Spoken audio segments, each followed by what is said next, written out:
get started. And Mayor, it usually ends up being a little interactive if you're comfortable with that. Great. So welcome. My name is Jason Turner. For those who may not have met me before, I am the currently appointed mayor for the city of Cloverdale for the year 2021. Took the seat on December the 13th and will remain in it until somewhere around that time later this year. Last night we had our council meeting. I think Gus says he usually likes to give a little brief overview on the council meeting. Excellent. Okay, so last night we had our council meeting. A couple of different items came up. One was a return that we separated from the consent calendar, and it had to do with the second reading of a zoning ordinance for an apartment complex that was looking at going through on the other side of the Patriot, or what used to be called the Patriot. Now I think it's called Cloverdale Gas, and that passed. Also, we reaffirmed, but again, an item separated from the consent calendar, we reaffirmed our agreement with Coastland to perform our L&L engineering and assessment for this year. So if you live in a lighting and landscape district, possibly the Cottages, Vintage Meadows, there's several more that I'm drawing a blank on their names, but that we're going to use the same engineering firm as we move forward into this year. We had a really robust conversation on a pre-annexation for the 6 acres water company or water district. For those who may not be aware, Lyle Lane, as it heads off of the boulevard, and there's a few other roads right in there, that's considered county property, and it was inadvertently an island that was created when the state of California punched through with their property to pave 101. And so on this side of 101 within Cloverdale, there's some isolated areas that are considered county, and one of them is having some issues with clean water and water reliability. And so for the last several years now, I think we're creeping up on 5 or so. City staff has dedicated a tremendous amount of time and resources into bringing an agreement together. And last night we were able to dive into what they call the pre-annexation agreement, which, if approved, which it was last night, it creates openers for folks to start seeking funding and to start getting into the engineering study, but there will still be a much more robust conversation when we actually get into a true annexation agreement, which will be steps taken down the road. Some other exciting things that I think is really where we can kind of get into some interaction here is the city and the county are currently working to partner better on items that require stakeholders from both entities. And as they got into their Sonoma, it's not a general plan, help me out, David, what's it called? Their Sonoma County 5-year strategic plan. Thank you. Their 5-year strategic plan.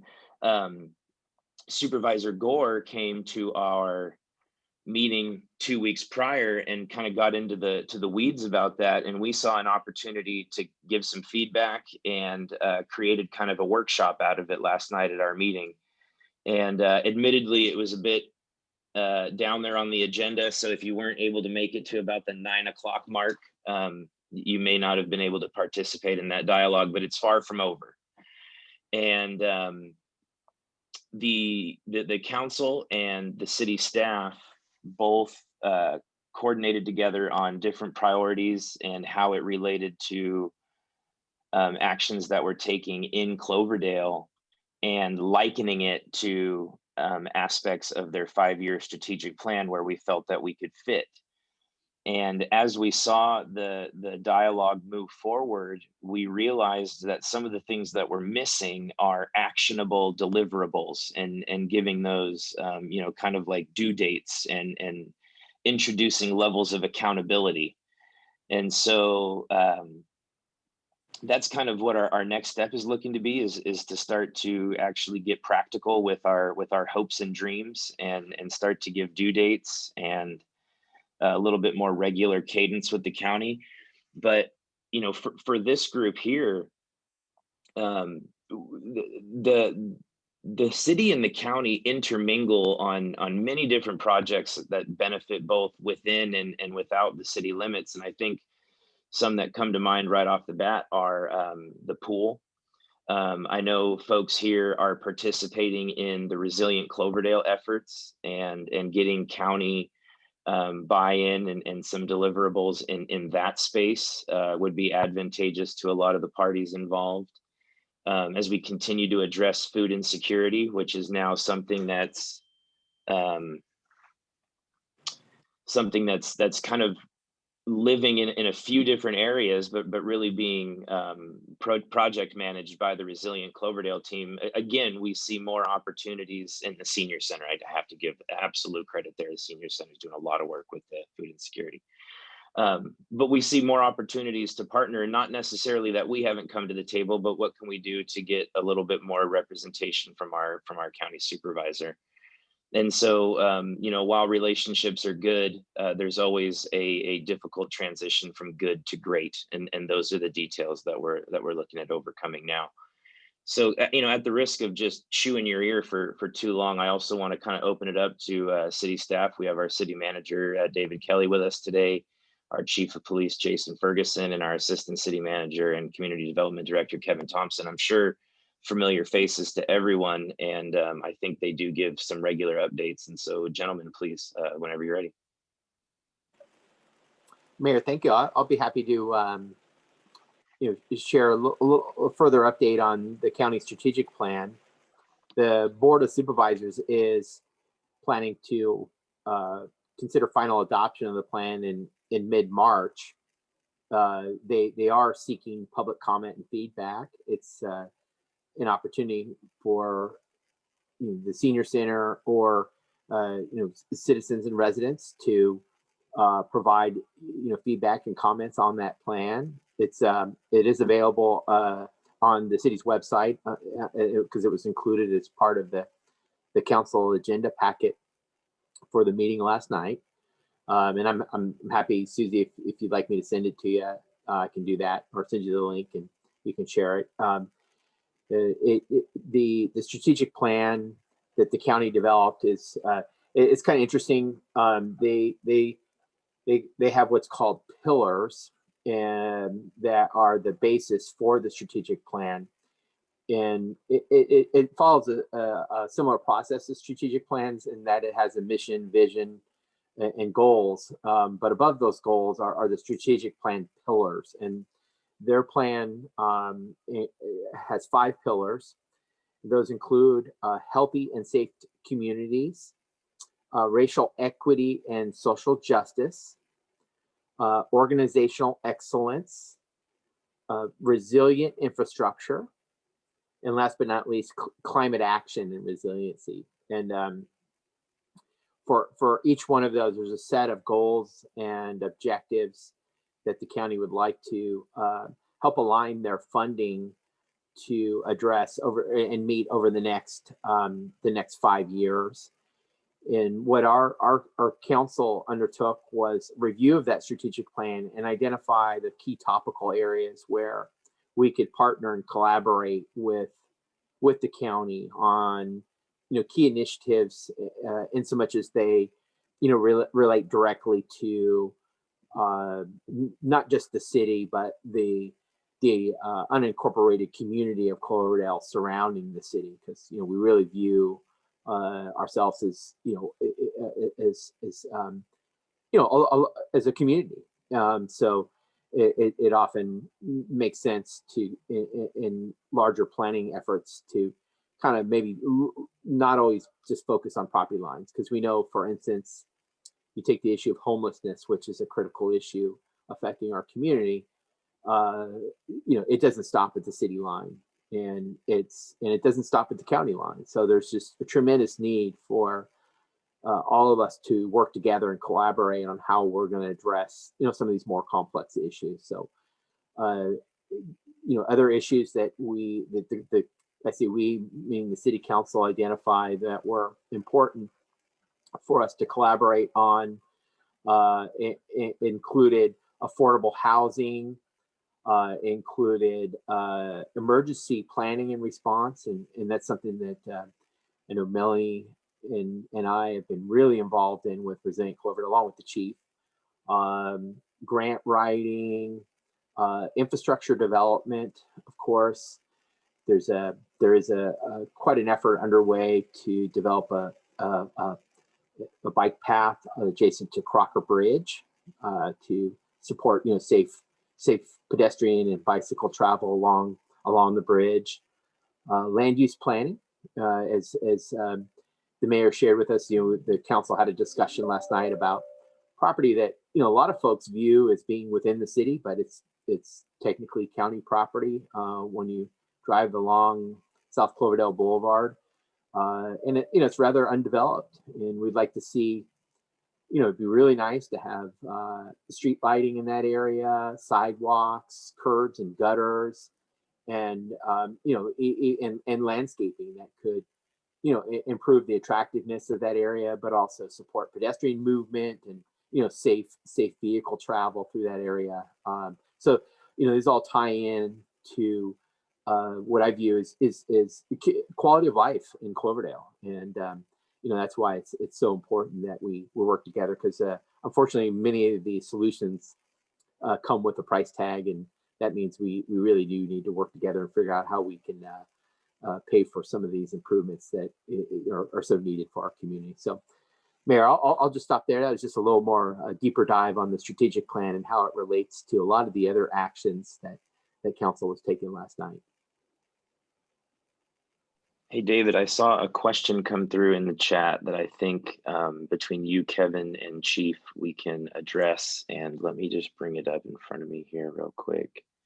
It says, a topic that's been brought up is regarding, concerns for infrastructure, water, police, sewer, things of that nature that are needed to address the additional housing being considered for approval. And so, can we take a few moments and just discuss what type of studies and kind of where we are right now with infrastructure? Chief, if you want to make a comment on how your police department is doing right now in regards to just how they're maintaining everything of that nature, I think we can address a lot of those questions that would then likely be something that could be considered for future as well, right? Because things with development will likely continue to be addressed. And how is it that we look at those very real issues of water, being able to provide services as we grow our footprint?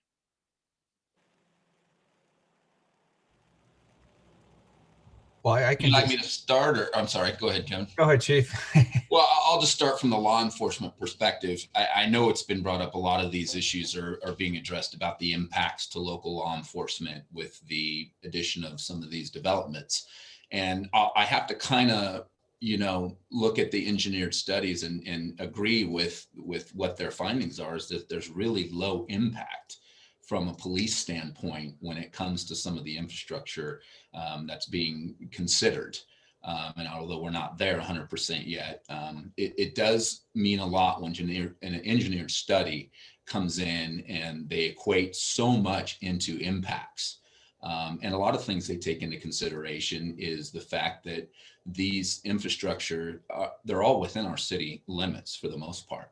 I think the 6 acres project is about the only thing that is not technically considered the city of Cloverdale. But these are all already within our patrol area, if you will, our jurisdiction. So the impact really minimal as far as that's concerned. Some of these are even relatively close to the police department, which also help in that response time and other impacts. A lot of things are factored into that. So, I will yield to what the engineers say and tend to agree with them. But I've also done independent researches in our records incident management system when it comes to some of the concerns and worries about safety impacts and hazards. I've also looked at some of the locations in question and said, okay, let's look back for 5 years. How many incidents have we had in that specific area? And so I've also done some of that to kind of help support some of the the engineer's study about the impacts. So I'll just leave that there unless there's any questions, but that's from a law enforcement standpoint. That'd be the, what I'd like to add. Thank you, Chief. Well, I just got a few points. Every year we do an annual housing report, which indicates the number of units that were built and approved in the previous year. And I know the perception is that we're growing at a rapid pace, but the reality is we really haven't been. When you go through those reports, the general plan has general plan land use element has the city growing to 12,000 by 2025. And, we're probably not on pace to hit that, which, that's a judgment whether you like that or not. But I mean, that is part of our general plan to accommodate up to 12,000 people. We're under 9 at this point. If you add up the total number of units that have been approved, now we talked about this a little bit before, but there's a lot of units that are approved. They don't necessarily get built, although we do need to accommodate them because the reality is they could be built, but sometimes they fall out. But if all of those are built, it's about 1,100 more people, which gets us to about, under 10, just under 10. So, but all the while, as we approve these projects, we do our CEQA analysis, which looks at sewer, water capacity, to make sure that we're keeping up with what is being proposed. There's other things like the school that we don't monitor as closely as the school district does. We've heard some concerns there. But in terms of water and sewer, we do have our studies that indicate we have capacity to up to 12,000.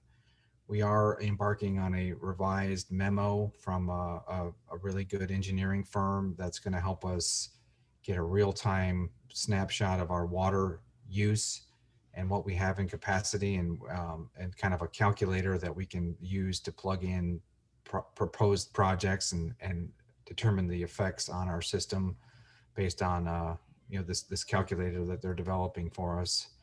An interesting thing that I found when I was doing a little bit of research on this topic is, according to the state Department of Finance, and they're really one of the best places to find populations for cities and counties,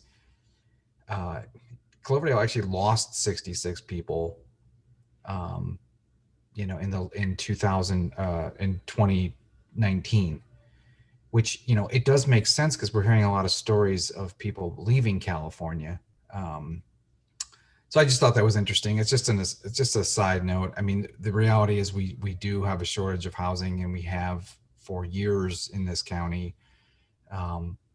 So we're trying to accommodate that. And then the other thing I'll just say real quick is we are going to embark on this housing element update, which I think, Mr. Mayor, we've talked a little bit about. And just really quickly, the state and the ABAG, which is the Bay Area Association of Governments, does come up with a number of housing units that we should strive to accommodate over the 7-year span of that plan.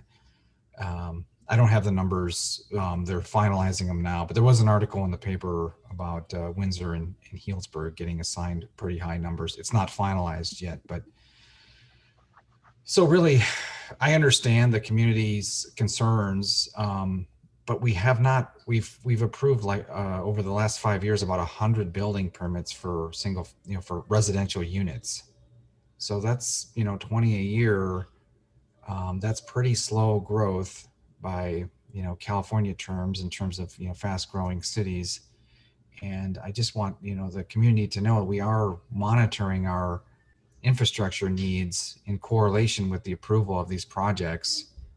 And hopefully with our new memo from the engineer firm that we're getting ready to hire, we're going to have real-time data, and it'll just kind of put people at ease a little bit more that we know exactly where we are in terms of water and sewer capacity. David, I don't know if you had anything else, but I think you provided a good overview from a land use planning perspective. I'll touch on the kind of the the financial or fiscal side of growth. And it's truly it's a balancing act to ensure that any new development, pays its way. There are certainly new costs associated with development in the way of the demand for public services, the impact on our roads and our streets, the need for police services, the need for and requests for staffing. The list goes on. But on the other side of the ledger sheet, there's also revenues that new development brings to the city. Our primary revenue source that funds our general fund and a big portion of our budget is property tax revenue. And new development does generate property tax revenue. In addition, residents also can contribute to sales tax revenue, and sales tax revenue is also an important revenue source that enables the city to pay for some of the vital services that our residents desire. And then there's a host of other types of pay for services, whether there's permits, building permits, and those types of activities that also help pay for the cost of providing local government services. And it truly is a balancing act to ensure that new development is paying its way, whether it's through the traditional tax methods or through other means. And for example, we are evaluating for the south part of Cloverdale establishment of what's referred to as a community facility district.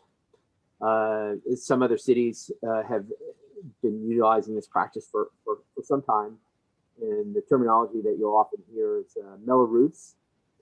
And what that does is ensure that new residents coming into town pay for the additional services that are going to be required by that particular project. And that's a tool I'd like that we are working on developing right now. Kevin has been leading up a infrastructure analysis in the Southwest Corridor, and that will help guide us in terms of forming a community facility district that would come with special assessments that could include such things as an additional police officer, or at least a portion of a new position. So my goal as your city manager will be to try to bring these types of concepts to the council so they can carefully consider ways in which we can support continuing to provide a level of service commensurate with what the community desires, but have new development also pay for it as we go forward. So it's really it's truly a balancing act, and we have to be careful if you get into a position where you do have negative growth, because you can then start to see declines in property value, declines in sales tax, and often what that results in is a decline in the level of public services that the city is able to offer. And we saw that happen with the Great Recession in 2008. A tremendous amount of staff was eventually laid off or moved on because the city was unable to afford the higher level of staffing that we had at that time, including police officers. And so we're still climbing our way out of that Great Recession, and trying to rebuild back up the staffing levels that we had at the time, and rebuild the systems in place. That, like last week we talked, or our last Coffee with the Mayor, we talked about our capital infrastructure, a capital improvement program, and how we want to revise and update that to make the necessary infrastructure improvements to our water system, our sanitary sewer system, our streets, and our public facilities. So we're actively engaged in that effort, and it's a great opportunity for us to participate in that dialogue with council as these projects come forward, and figuring out the complexities of how we finance and pay for this, who pays for it, and how much. So it's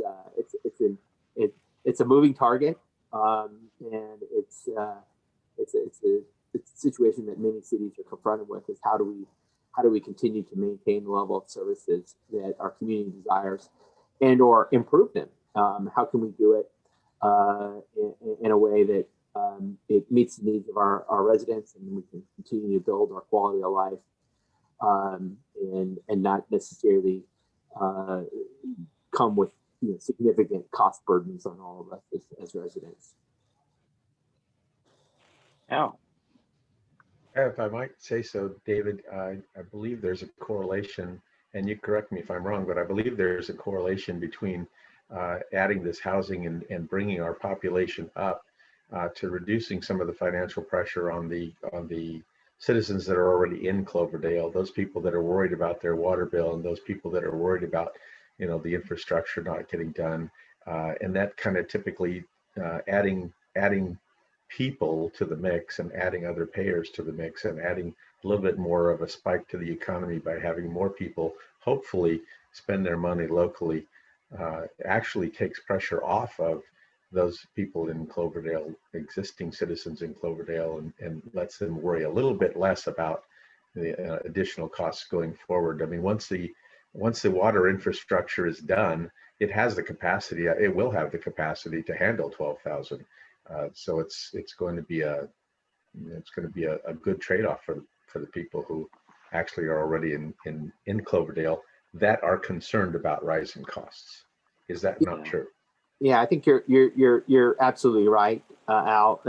And speaking to our water system and our wastewater system and it's true for pretty much all systems, utility systems, is there are relatively high fixed costs. Even if you don't serve any customers, there's a high fixed cost of just the equipment itself and then operating it. The operations. And when you then as you start to divide that cost by the number of residents, as you can see, if one person paid for it, it would be it'd be the full cost. But as the denominator continues to go up, it starts to enable the cost to be spread over a larger population base, and therefore the cost per resident tends to go down. And so again, that what we call that kind of the terminology is finding that sweet spot, right? It's where we can provide that level of service and it's reasonable for our taxpayers, but we also are meeting the there's a whole set of other rules and regulations that we're trying to address in terms of clean water and meeting all of the testing requirements and environmental requirements along with the service that we're providing. And we can look at communities in Sonoma County who may be viewed as maybe more successful than us. I don't want to say it that way, but part of the reason that they've been able to do certain things that we haven't is because they get a lot of the tourists that bring in dollars from outside, and there's a tremendous benefit to bringing in that outside revenue to help fund the services that we get the benefit of local residents. But I know I want to be careful here. I'm not trying to say, well, we should just be a tourist-based city. I'm not saying that, but I'm just saying that is one of the reasons why certain cities are able to provide a higher level of services in some cases than we are, is because they do have this additional revenue source from outside, from non-residents.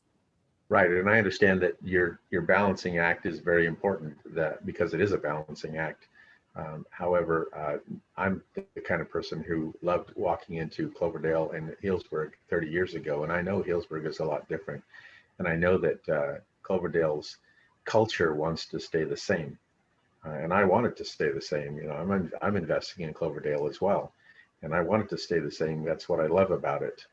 But it is a benefit um, to you as a city to be able to put out there benefits, the benefits as well as those issues that scare people that are currently living in Cloverdale. So it's got to both be put out there, and I think that's something that could help maintain that balance a little better. Yeah, and if I could just add a little, oh, Melanie, go right ahead. Oh, go ahead, add to that, because my question is going to be for Chief. Okay, so if I could just add to that a little bit, you're absolutely right. The culture of Cloverdale right now is typically not aligned with how you might view Healdsburg in its today and age, or its current state. But we do have opportunities to inject those dollars carefully, and one of those aspects is the Alexander Valley Resort property that has been looked at by a number of different folks and continues to be considered. And as we move forward on small items that only kind of move the needle a little bit, we start to create assurances for those individuals that are having to make investments in dollar amounts that I just simply can't wrap my head around. It's significantly expensive to build a hotel or resort of any kind on an undeveloped property. And as we improve our resiliency, and you're probably going to hear me say that a lot throughout this year, because I really do find that it's a foundational point to create assurances for large developers that may want to do something like Alexander Valley Resort. What kind of resiliency can they expect in the community in which they want to invest, right? So that might mean, are we moving forward on the microgrids we're hoping to accomplish? And should there be a PSPS, can they remain in business? Have we set things up to afford them that? Will their workforce that they will very likely try and hire from the surrounding area, will they have dignified housing that they can live in so that they have an ability to recruit, right? Because one of the challenges of opening up any large organization is, where do you get your workforce from? How do you convince them that you're better than where they're working already, right? And you're going to try and lift talent. You're going to try and headhunt to make sure your managers are on point. And so your benefit package, both direct and indirect, needs to be appealing. And so things like the right to industry ordinance gives them some securities on how they're going to be able to do business in Cloverdale. Our continued efforts in resiliency are going to give them some assurances that they'll get return on their investment by moving to Cloverdale. And then again, as I mentioned, the dignified housing that'll help them with their ability to recruit. As we transition away from that and we look at, industrial opportunities, you'll hear a lot of folks say people shop where they work. I 100% agree with that. Unless you make a willing effort to shop where you live, you will likely shop where it's convenient. And so for folks like me who have seen the direct effect of where tax dollars go, if I have half a tank before I head to where my job is, I'm going to fill up in Cloverdale before I have to fill up where I'm headed, right? But we cannot expect everybody to think that way. It's not a natural occurrence. And some folks, the almighty dollar drives everything. And Cloverdale is not always the cheapest gas in the game.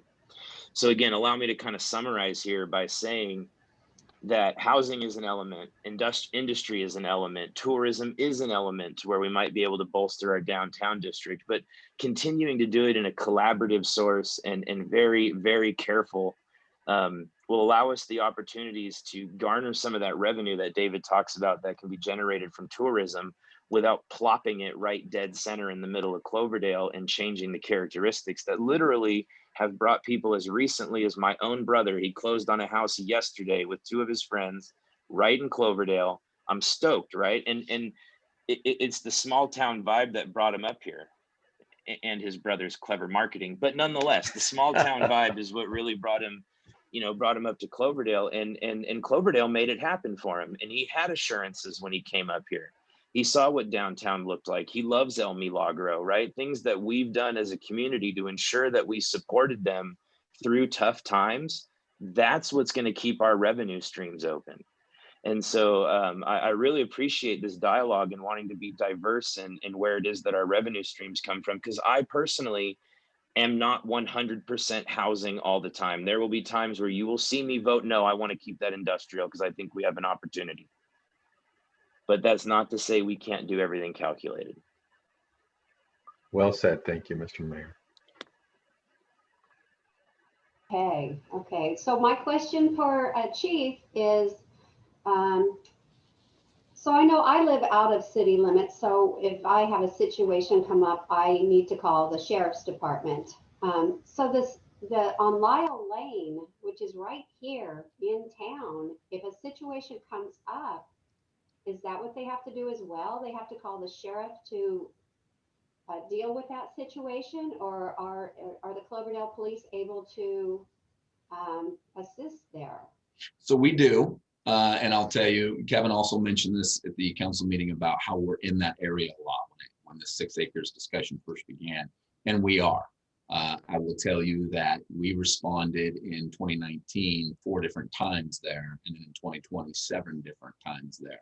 So we do assist in that. We understand the relative closeness and providing service to the people, whether or not they're in our county.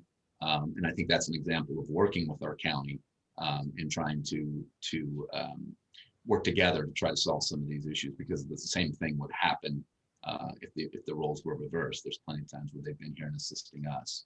So to answer your question, we would be there. It has been done. People have called and we have responded.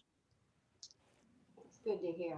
Yeah, and likewise for your house, if there was some issue that was, extended, then the most likely response to that would be a request for us to arrive first, secure whatever needs to be secured until further assistance arrive from the county. That happens regularly as well. Well, that's good to hear. Yeah. Thank you. So I hope that answered everything. Your question. Almost everything, Chief.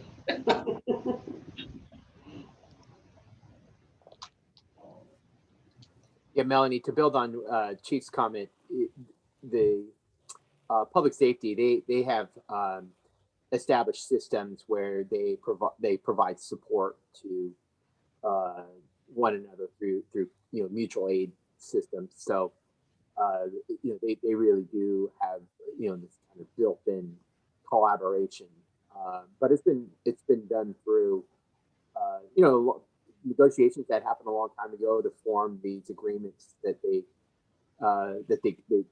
enable them to support each other in particularly emergency events. So that's what I was wondering, if it's depends on the severity of the call.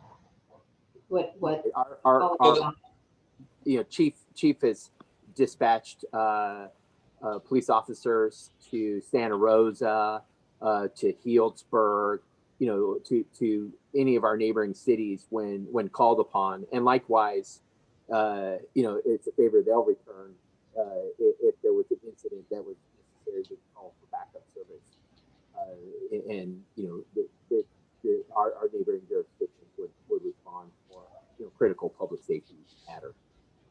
Yeah, Melanie, let me just elaborate a little bit more on that. Yes, it does, in a sense, determine or depend on the nature of the call.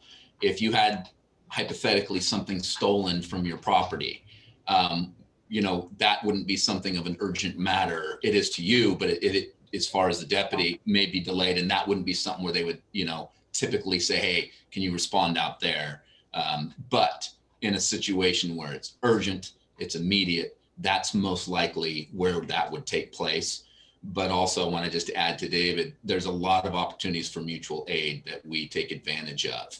And when it comes to like wildfires, we kind of go through the FEMA process where a legitimate mutual aid process undergoes called EMA, where at that point, once we lend our services, it's a reimbursable situation. So there's a lot of those opportunities when it comes to wildland fires. But what David talked about, lending our assistance during protest, lending our assistance during monitoring the county, why they have other issues taking place and their deputies are unavailable, those opportunities exist a lot, actually. Yeah, good example was during the Kincaid and associated power outage, a large portion of Highway 101 was closed,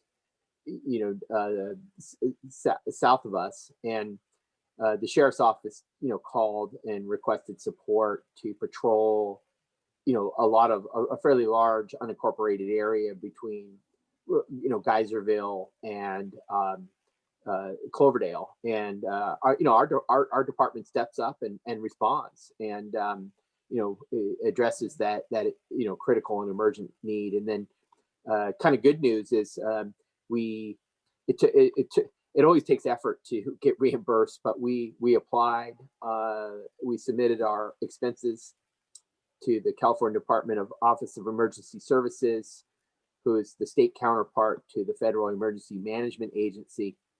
And we just got word yesterday that we're getting reimbursed for our public safety expenses associated with that event. So it's really nice.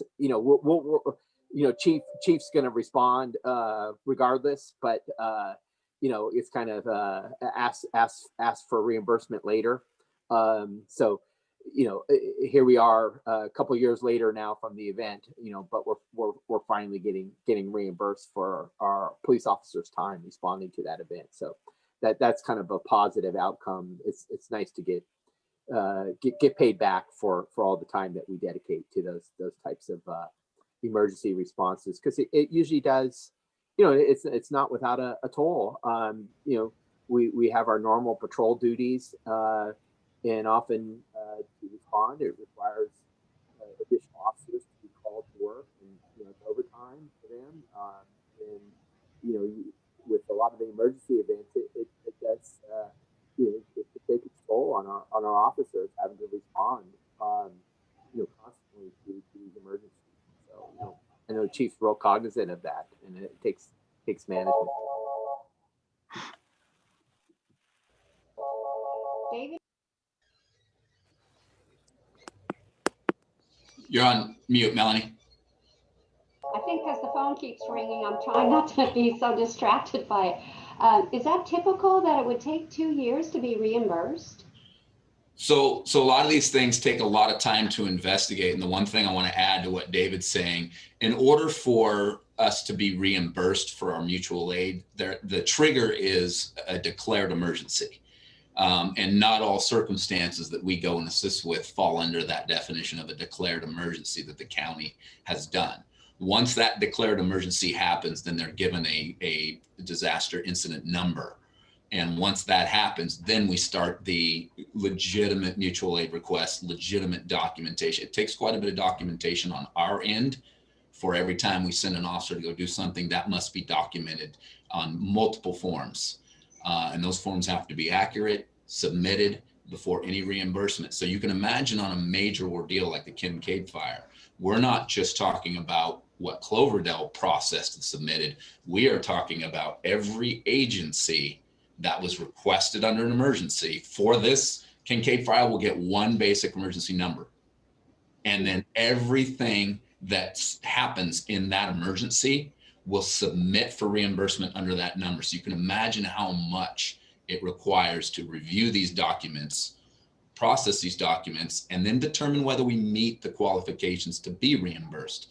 And to add to David's, we did get reimbursement for Kincaid fire. However, there was a lot of other things we did that did not fall under a reimbursement situation for a variety of reasons. But nonetheless, there are triggers that make this happen. So no, it doesn't happen in every circumstance.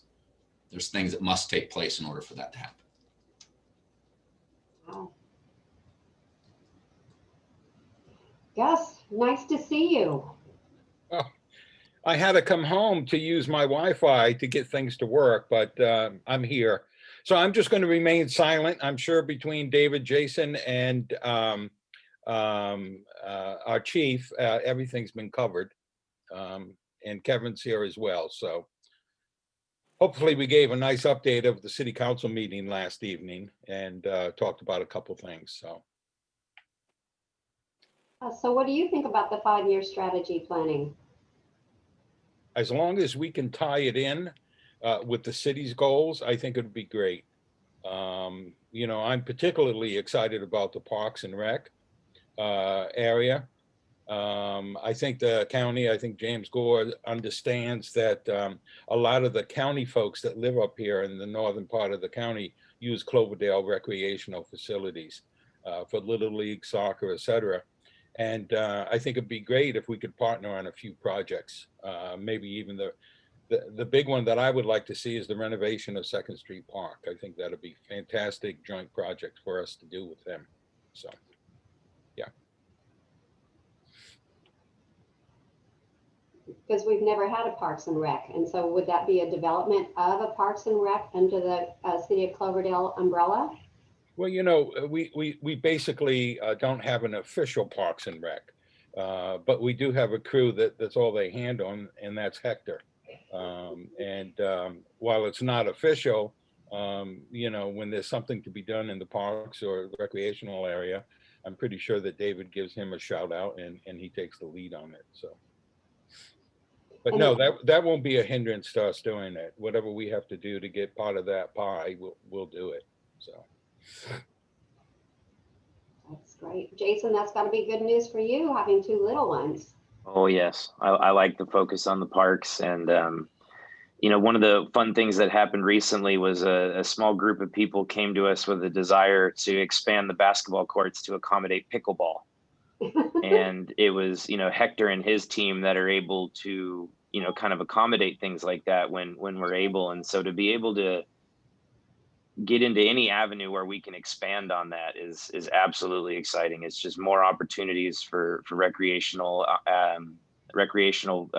activities, which is as equitable as it comes. Young, old, boy, girl, no matter your creed, you can have fun outside, you know, and that's where I like to see things, you know, focus. That's cool. You know, speaking of park, has there been more discussion about the skate park? There has. It is admittedly slow going. The school district is really looking for I would think what their perception is a little bit more collaboration from us on the location, and we're trying to make sure that we work with them on that and be amicable, but it is admittedly a very charged issue, and a lot of folks in the community are very motivated to see a skate park come to fruition. But boy, finding a location that we can get everybody to do this with has been incredibly challenging, and continues to be. Now we do have a site identified, and we have a map or a design that we have identified for that site, and then it kind of slowed down from there with some contestment from the school district and, you know, a desire to collaborate. And then we hit COVID and priorities shifted in a different direction, admittedly. But one of my main goals for 2021 is to get a little bit away from reactive and kind of get us back into more of a proactive mode, and jump-starting some of the projects that we had to put on hold due to the priority change to pivot towards a pandemic. Of course, even as I say that right now, vaccines aren't going as smoothly as we'd hoped. We have variants surfacing as part of the epidemiology reports that we all hear either via the Press Democrat News or however we're getting our information. So even while I say that, our priorities continue to be very heavily focused on vaccine rollout, getting City Hall and services back up and going the best we can and things of that nature. But it doesn't mean the skate park should be ignored. So it is being talked about. And the property is over near Washington School? That's right. It would be directly adjacent from the entrance to the school, and would be immediately west of where Alexander Valley Wellness is proposing their medical center. Glad to hear that. Sorry, I had to jump off there for a minute. I had a 96-year-old client called on the phone. You don't keep those ladies waiting. Sorry. No. You know, and I would love to say a couple things about the skate park, but unfortunately, because of the Brown Act, I'm going to keep my mouth quiet. So, but at some time, Melanie, I'll share my views with you on the park and what we need to do next. So, but Jason, I would love to hear that too, Gus. yeah, Jason pretty much covered it. So, All right, well, that gives us about 5 minutes until I have a hard stop. So I'm absolutely open for any last questions of me or anything like that. One of the last things that I'll bring up is as I mentioned, I'm making every effort to be available during this very time frame moving forward, the Thursday directly following our council meetings, 10 to 11. If there's any special topics, any things you want me to kind of come prepared for, or any new ideas for how we conduct the meeting, I'm very, very open to that level of feedback and how we can make this the most impactful for folks who are giving us their time and signing on. Appreciate that, Mayor. It's good to see you, Jason. Donna, do you have any questions for this panel of experts? Nope, I just thought I'd show my face and say hello. Hello. Darlene? Hi, Donna. Or Madeline? Carol? I particularly appreciate that Gus brought up parks and recreation and the skate park, which I also would like to be in on further discussion. But when the initial discussion was on racial equity, resilience, climate action, and I thought maybe skate park was going to be off the agenda entirely. But definitely, I think that warrants more. Yeah, that one's close to me too. I like that. And I was at that meeting, 2 years ago, Jason, when the school board, after the presentation of the plan and the enthusiastic response by the young men that were involved in approving the plan and looking at what the jumps were going to include. And then the school board said, wait a minute, we weren't included, and we don't like the fact that it's going to be on a path to a gym or something. So yeah, and I think sometimes at times, and this is me being vulnerable here, but at times I think Gus will nod whether he does it consciously or not. My diplomacy is sometimes my curse, and them being as against it as they were, and me being on the joint city school subcommittee meeting at the time, I created an avenue to give them a little bit more of a voice on that. it'll be interesting to follow. Thank you. Well, thank you everybody for this great, once again, coffee with the mayor or tea, whatever it may be for you. We sure appreciate this. And with Susie does tell me that we do get a few more viewers on the YouTube link. So even though right here it may not look like there's a lot of people and not as many as we'd like to see join us, there are people watching the YouTube later. So probably awesome. A lot like your city council meetings that nobody wants to stay up till 12:30 watching or being a part of. I'd like thank to you say very much. I'd like to say one more thing too, and I appreciate that we have Jason and David and Chief and Kevin and Gus all on here. I just want to throw out there that if you guys have questions too sometimes on how things are looking in the public and how the public are reacting, and we're interacting with them a lot more intimately usually than you guys are, and I understand that because of your positions, but this is also an avenue I think that's really great for you guys to get feedback and ask questions of us too. Absolutely. And if we can ever help, then obviously I think everyone on here is more than willing to give you a thought or an opinion or what have you. So awesome. I appreciate you guys doing this. Excellent. All well, right. thanks again, you guys. I'm going to have to log off for today, but I Thanks, appreciate this. We'll see you guys in 2 weeks. See you, Mayor. Okay, see you, man. Bye. All right, bye, everybody. Bye, everybody. Bye.